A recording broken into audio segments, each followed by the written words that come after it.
Cancer শব্দটা শুনলেই আতঙ্ক, কারণ আমরা জানি দেরিতে ধরা পড়লে এই রোগ প্রায় অপ্রতিরোধ হয়ে ওঠে। কিন্তু ভাবুন তো, যদি ক্যান্সার টিউমার তৈরি হওয়ার একদম শুরুতেই ধরা পড়ে, যদি শুধু একটি লালার নমুনা দিয়েই বোঝা যায় শরীরে ক্যান্সারের কোষ বাড়তে শুরু করেছে। হ্যাঁ, এমনই এক যুগান্তকারী পদ্ধতি দাবি করেছেন ফ্লোরিডা ও তাইওয়ানের গবেষকেরা।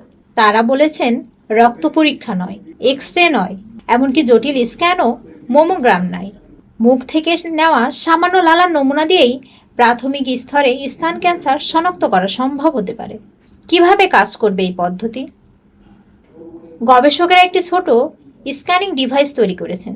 দেখতে ছোট একটি যন্ত্র, যার ভেতরে রয়েছে বিশেষ বায়োসেন্সর ও প্রপার স্টিপ। লালার নমুনা স্টিপে ফেললেই যন্ত্রটি খুঁজতে শুরু করবে দুটি গুরুত্বপূর্ণ প্রোটিন, HIR-2 এবং CA-15-3।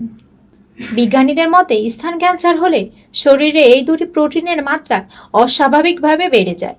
এছাড়া ক্যান্সার কোষের অনিয়ন্ত্রিত বিভাজন শুরু হলে শরীর তা ঠেকাতে অ্যান্টিবডি তৈরি করে। এই যন্ত্রটি শুধু প্রোটিন নয়, সেই অ্যান্টিবডির উপস্থিতিও শনাক্ত করতে পারবে। অর্থাৎ কোষে যদি অস্বাভাবিক পরিবর্তন শুরু হতে থাকে, যন্ত্রটি সঙ্গে সঙ্গে সতর্ক সংকেত দিবে। মুখ্য গবেষক সিয়া হুয়ান আন জানিয়েছেন, ক্যান্সার যত তাড়াতাড়ি ধরা যায়, চিকিৎসার সফলতার সম্ভাবনা তত বেশি।